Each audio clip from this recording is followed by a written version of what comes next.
Pas de Calais, France. June 7, 1944. Colonel Alexis von Roenne stood at the window of his intelligence headquarters, staring across the English Channel. 24 hours ago, Allied forces had stormed the beaches of Normandy. But von Roenne wasn't looking toward Normandy. He was looking north, toward Dover. His hands trembled slightly as he held the latest intelligence report. The paper should have brought relief, but instead, it filled him with dread. "The Normandy landings are a feint," he said aloud to his deputy. "The real invasion is still coming. Here, at Calais." His deputy hesitated. "Sir, with respect, the Allies have committed significant forces to Normandy. Thousands of ships, hundreds of thousands of men." "Which is exactly what a feint would look like," von Roenne interrupted. "Look at the numbers. 1st U.S. Army Group under General Patton remains at Dover. 50 divisions, the single largest concentration of Allied forces in England. And Patton is still there. Why would the Allies leave their best general out of the main invasion?" The deputy had no answer. Von Roenne turned back to the window. Somewhere across that channel, an entire American Army group was preparing to strike. He could feel it. The intelligence confirmed it. Radio intercepts, aerial reconnaissance, agent reports, all pointed to the same conclusion. The real invasion was still coming. He was wrong, catastrophically wrong. But he didn't know it yet. None of them did. This is the story of how the Allies created the most elaborate military deception in history, an entire fake army, complete with inflatable tanks, phantom radio networks, and George Patton, and how that deception kept German forces paralyzed at Calais while the real war happened 200 miles away in Normandy. London, January 1944. The idea started with a simple question. How do you hide an invasion force of 150,000 men? The answer, proposed by British intelligence officer John Bevan, was counterintuitive. You don't hide it. You create something bigger and more threatening to look at instead. "Gentlemen," Bevan addressed a room full of Allied commanders, "we're not going to conceal our invasion preparations. We're going to make the Germans see exactly what we want them to see. A massive army group preparing to invade at Calais." "There is no army group at Calais," an American colonel pointed out. "Exactly," Bevan smiled, "which means we need to build one, out of lies, rubber, and radio waves." The operation was codenamed Fortitude, and it was divided into two parts. Fortitude North would threaten Norway with a fake invasion from Scotland. Fortitude South would create a phantom army group in southeastern England, poised to strike at Pas de Calais. Fortitude South was the crucial deception. If the Germans believed the main invasion would come at Calais, they would keep their reserves there, 200 miles from the real landing sites in Normandy. But creating a fake army that could fool the German intelligence apparatus required more than just clever planning. It required building an alternate reality so convincing that even skeptical German analysts would believe it. Dover and southeastern England. February-May 1944. The construction began with the physical. If German reconnaissance planes flew over southeastern England, they needed to see an army preparing for invasion. Enter the dummy equipment program, inflatable tanks that looked real from the air, plywood landing craft that appeared genuine in aerial photographs, fake oil storage facilities made of canvas and scaffolding. Entire airfields were constructed with dummy aircraft parked in neat rows. But the genius wasn't in the fakes themselves. It was in the details. Real tanks were driven around the fake installations, leaving authentic track marks in the mud. Real aircraft occasionally used the dummy airfields, mixing genuine activity with the false. Supply trucks made regular deliveries to empty warehouses, maintaining the appearance of logistical buildup. British film set designers from Shepperton Studios were recruited to add authenticity. They created fake ammunition dumps with theatrical smoke effects, simulating the heat signatures that German infrared reconnaissance would detect. They built mess halls with chimneys that produced real cooking smoke at meal times. One team spent weeks creating fake laundry lines with military uniforms, because, as one designer noted, a real army generates laundry. A fake army needs to as well. The attention to detail was obsessive.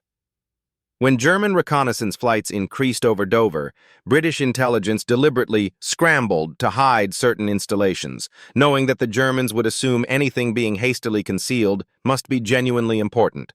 They were hiding things that didn't exist, making the Germans believe in their importance through the act of concealment itself.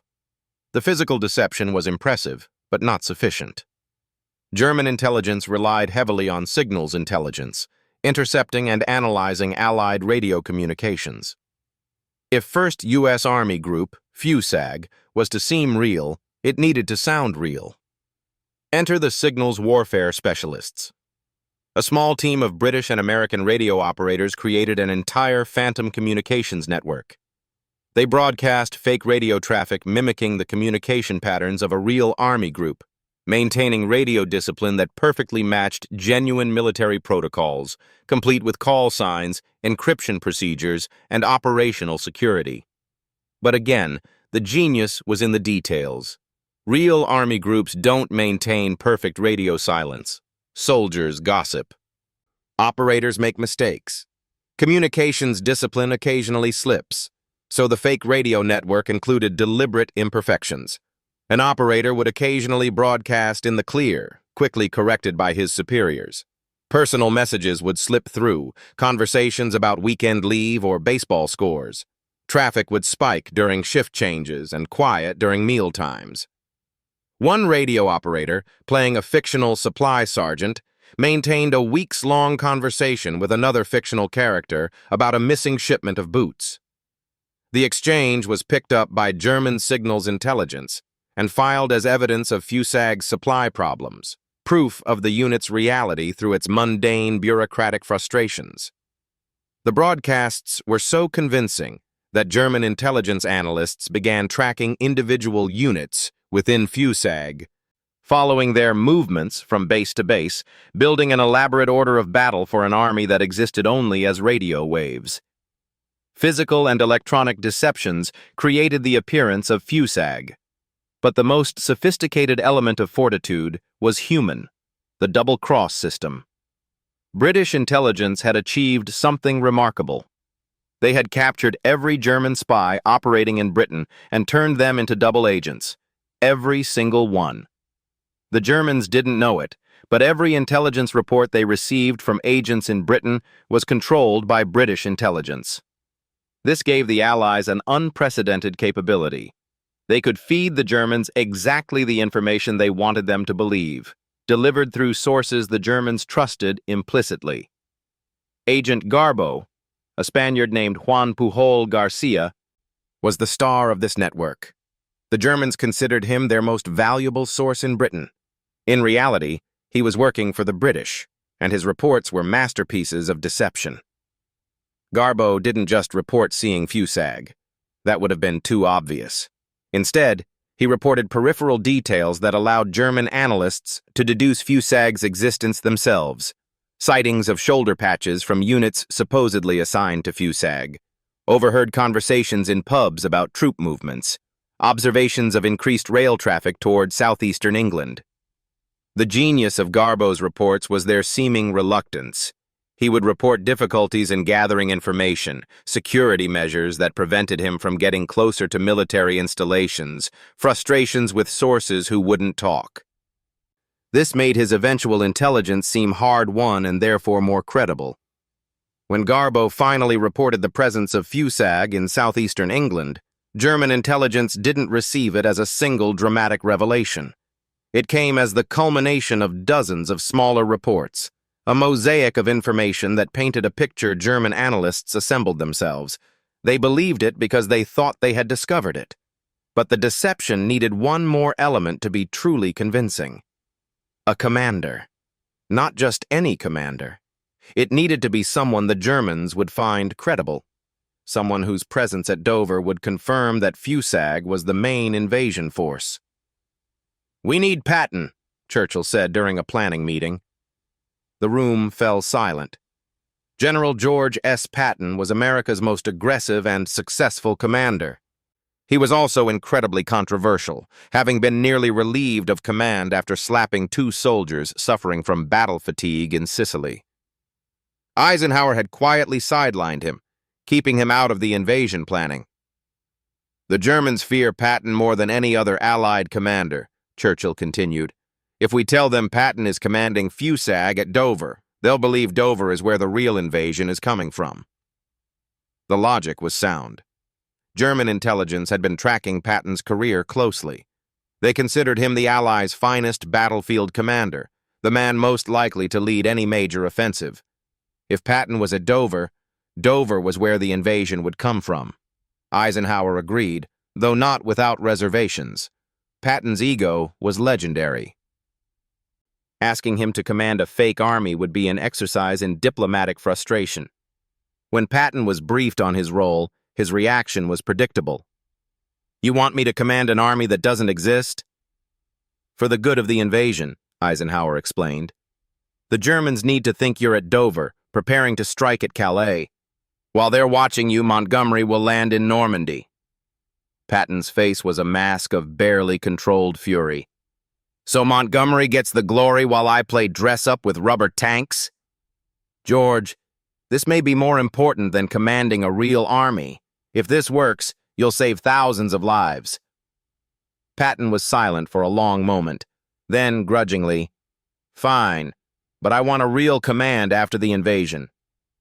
"You'll get Third Army," Eisenhower promised, "once Normandy is secure." On April 25, 1944, George S. Patton officially took command of 1st U.S. Army Group. German intelligence received the news within hours, and von Roenne's analysis was immediate. Fusag at Dover under Patton represents the main Allied invasion force. Patton threw himself into the role with theatrical intensity. He understood that he wasn't just commanding a fake army. He was playing a character for an audience of German spies and reconnaissance planes. He appeared frequently in Dover, always in areas where he knew German agents would spot him. He inspected the dummy installations with exaggerated seriousness, shouting orders at soldiers managing inflatable tanks. He attended fake briefings in buildings that German intelligence was monitoring. In one inspired moment, Patton had himself photographed reviewing troops from a division that didn't exist, knowing the image would reach German intelligence. In the photo, carefully staged, he stood beside inflatable Sherman tanks positioned at angles that made them look real in 2-dimensional images. He gave speeches to fictional units, his words crafted to suggest imminent invasion without revealing any actual plans. German agents dutifully reported these speeches, and German analysts studied them for clues about Allied intentions. The performance was exhausting because it required Patton to sublimate everything that made him effective. His natural aggression, his desire for glory, his need to be in combat, all had to be channeled into commanding an army that existed only to be observed. He hated it. He called it the most frustrating assignment of my career. But he played the role brilliantly because he understood its strategic importance. At German intelligence headquarters in Berlin, the information was accumulating. Von Roenne reviewed report after report. Aerial reconnaissance showing massive troop concentrations in southeastern England.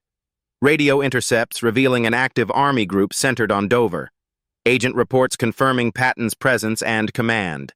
Visual confirmation of tanks, landing craft, and supply depots. Every piece of intelligence pointed to the same conclusion. The Allies were preparing to invade at Calais, and Patton was leading the invasion. Von Roenne prepared his assessment for Field Marshal von Rundstedt, commander of German forces in France. "The Allied invasion will come at Pas de Calais," he wrote. This conclusion is supported by multiple independent intelligence sources. 1st U.S. Army Group under General Patton represents the main Allied invasion force. Normandy, if attacked, will be a diversionary operation designed to draw our reserves away from Calais before the main invasion. Von Rundstedt read the report and agreed. The logic was sound.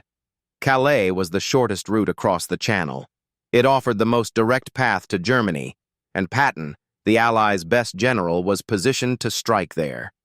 German forces remained heavily concentrated at Calais. 15 divisions, including the 15th Army, were held in reserve to counter the expected invasion. The stage was set. June 6, 1944. 6:30 a.m. Allied forces stormed the beaches of Normandy. 5,000 ships, 11,000 aircraft, 150,000 men in the initial assault. At German headquarters, the news arrived with confusion. "Normandy?" von Rundstedt asked. "Are we certain?" "Yes, sir. Major amphibious assault. American forces at Utah and Omaha beaches. British and Canadian forces at Gold, Juno, and Sword." Von Rundstedt turned to von Roenne. "Your assessment?" Von Roenne looked at the map. Normandy was 200 miles from Dover. Patton's Fusag hadn't moved. The massive army group they'd been tracking for months remained in southeastern England. "It's a diversion," von Roenne said, "designed to draw our reserves away from Calais before the main invasion." "You're certain?" "Sir, Patton is still at Dover. First U.S. Army Group hasn't deployed. The Allies wouldn't launch a diversionary operation this large unless they were protecting something bigger." Von Rundstedt nodded slowly. The logic made sense. The Allies were clever. They would sacrifice thousands of men in a feint to ensure the success of their main invasion. "Hold the 15th Army at Calais," von Rundstedt ordered. "Do not commit reserves to Normandy. The real invasion is still coming." It was exactly what the Allies wanted him to believe. June 7th, 10th, 1944. As Allied forces fought desperately to expand their Normandy beachhead, German reinforcements that could have destroyed the invasion remained 200 miles away at Calais, waiting for an invasion that would never come. The fortitude deception didn't end with D-Day. If anything, it intensified. The fake radio traffic continued. Fusag's Phantom Communications network maintained its chatter, suggesting an army preparing for imminent deployment. Dummy equipment remained in place. Patton stayed visible at Dover. And the double agents sent carefully crafted reports. Agent Garbo sent an urgent message to his German handlers on June 9th. "Fusag preparing for deployment. Observed increased activity at Dover. Rail movements suggest imminent operation." The message was received in Berlin and forwarded immediately to von Rundstedt. "This confirms it," von Roenne told his commander. "Normandy is the diversion. The main invasion is about to strike." German intelligence estimated that Fusag consisted of 50 divisions. In reality, those divisions existed only as radio call signs and inflatable tanks. But von Roenne believed in them because everything, every piece of intelligence, every reconnaissance photo, every agent report told him they were real. The 15th Army remained at Calais. June 15, 1944. Allied forces in Normandy had secured their beachhead and were beginning to push inland. But progress was slower than expected. German resistance was fierce. Casualties were mounting. If the 15th Army moved from Calais to Normandy, the invasion could fail. At Supreme Headquarters Allied Expeditionary Force, tension was high. "How long can we maintain the deception?" an intelligence officer asked. "As long as the Germans keep believing it," came the reply. But there were signs the deception was fraying. Some German commanders were questioning the Calais invasion theory. Junior officers were suggesting that the Allies wouldn't maintain such a large force in England while fighting desperately in Normandy. Agent Garbo sent another message, carefully worded to reinforce the deception. Fusag deployment delayed due to weather conditions. Observed continued build-up at Dover. Main invasion imminent. The message bought another week. July 1st, 1944. Von Roenne sat in his office reviewing the latest intelligence. Something was wrong. The pattern had shifted. Reports from Normandy indicated Allied forces were stronger than initial assessments suggested. The diversionary operation was growing, consolidating, expanding. Meanwhile, Fusag remained stationary at Dover. "Sir," his deputy said quietly, "is it possible we were wrong?" Von Roenne didn't answer immediately. To admit error now would mean acknowledging that German forces had been paralyzed for weeks by a deception, that the 15th Army had sat idle while the real invasion happened 200 miles away. But the evidence was mounting. On July 6th, von Roenne drafted a new assessment. Recommend re-evaluation of Calais invasion theory. Allied strength in Normandy suggests main effort may be focused there.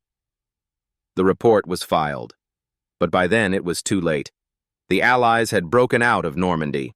The 15th Army, still concentrated at Calais, had missed its opportunity to influence the battle. July 28, 1944. General George S. Patton took command of 3rd Army in France. The news was reported in newspapers worldwide. At German intelligence headquarters, von Roenne read the reports with a growing sense of horror. Patton was in France, not at Dover, not commanding Fusag. He was leading 3rd Army in Normandy. Find Fusag, von Roenne ordered his staff. Where is 1st U.S. Army Group? The investigation took days, and slowly, terribly, the truth emerged. Fusag didn't exist. It had never existed. The divisions were fictional, the equipment was inflatable, the radio traffic was manufactured. The entire Army Group, the focus of German intelligence for 6 months, was a phantom. We were deceived, von Roenne said quietly. Completely, utterly deceived. The 15th Army, Germany's strategic reserve, had waited at Calais for an invasion that was never coming. While they waited, the Allies had secured Normandy, broken out into France, and begun the liberation of Western Europe. Von Roenne's career was over, but more importantly, so was Germany's hope of defeating the invasion. The numbers tell the story. From June 6th to July 25th, 1944, approximately 15 German divisions, roughly 150,000 men, remained at Calais and the Pas-de-Calais region because of Operation Fortitude. Those divisions could have counterattacked the Normandy beachhead. They could have turned D-Day into the disaster the Germans hoped for. Instead, they sat idle, watching for an invasion that existed only in inflatable tanks and radio waves. Military historians later calculated that Fortitude may have saved 10,000 Allied lives, possibly more. By keeping German reserves away from Normandy during the critical first weeks, the deception allowed Allied forces to secure their beachhead and build the logistical strength necessary for the breakout. But there was another cost, one harder to quantify. Operation Fortitude shattered German intelligence's confidence in their own capabilities. After the war, captured German intelligence officers described a crisis of faith, an inability to trust any information because they had been so thoroughly deceived about Fusag. We saw what we expected to see, one officer said during interrogation. The Allies didn't just fool us, they made us fool ourselves. After the war, Churchill was asked about Operation Fortitude. It was our finest deception, he said. Not because of its complexity, though it was enormously complex. Not because of its audacity, though it was certainly audacious, but because it worked, despite being fundamentally unbelievable. He paused, lighting his cigar. Think about what we asked the Germans to believe. That we would mass 50 divisions in southeastern England and leave them there while fighting desperately in Normandy 200 miles away. That we would keep our best General Patton, commanding a force that wasn't engaged while the invasion hung in the balance. That we would prepare an invasion at Calais, the most obvious target, where German defenses were strongest. It was absurd. By any rational analysis, it should have been transparent, but it worked because we understood something crucial about intelligence analysis. People see what they expect to see. They interpret data to confirm their assumptions. We didn't deceive German intelligence. We gave them information and let them deceive themselves. He smiled slightly. The best lies are the ones people tell themselves. George Patton had his own perspective on Fortitude. Years after the war, during an interview, he was asked about commanding Fusag. Most frustrating 6 months of my life, he said bluntly. I'm a combat commander. I win battles. I destroy enemies. Instead, I spent half of 1944 commanding rubber tanks and pretending to prepare for an invasion that wasn't happening. Do you think it was worth it? Patton was silent for a long moment. Yes, he finally said. I hated it, every minute of it. But it saved thousands of lives, kept German reserves at Calais while we secured Normandy. That's worth more than my pride. He paused. But I'll tell you something. The hardest part wasn't commanding a fake army. It was knowing that somewhere in Germany, some intelligence analyst was writing reports about my fake army, building theories about my fake invasion plans, losing sleep over a threat that didn't exist. We didn't just fool the Germans. We haunted them, made them see ghosts. That's worse than defeat. That's psychological warfare at its finest. After the war, Alexis von Roenne was executed by the Nazis for his role in the July 20th plot to assassinate Hitler. His intelligence failures regarding fortitude were never officially acknowledged, but before his death, he wrote a letter to his wife, never sent, found in his papers after the war. I saw an army that wasn't there, he wrote. I tracked 50 divisions that existed only in Allied imagination. I believed in an invasion that was never coming, and because I believed, 150,000 German soldiers waited at Calais while the real war happened in Normandy. We weren't defeated by Allied strength.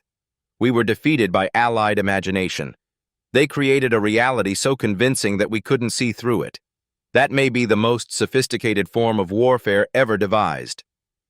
I saw ghosts, and I told an entire army to prepare for them. Operation Fortitude remains one of history's most successful military deceptions. It didn't win the war, but it gave the Allies the time they needed to establish the beachhead that would eventually lead to victory. The fake tanks have long since deflated. The dummy installations have been dismantled. The radio transmissions have faded into history. But somewhere in the archives there are still German intelligence reports describing in meticulous detail an American army group that never existed, commanded by a general who was really there but leading forces that weren't, preparing for an invasion that would never come. Churchill's brilliant lie, spoken not in words but in inflatable tanks and phantom radio signals, told to an enemy who wanted so desperately to believe it that they convinced themselves it was true. The greatest trick the Allies pulled was convincing the Germans that the trick was real. And for 6 crucial weeks in 1944, while real men died on real beaches in Normandy, German forces waited at Calais for ghosts that would never arrive.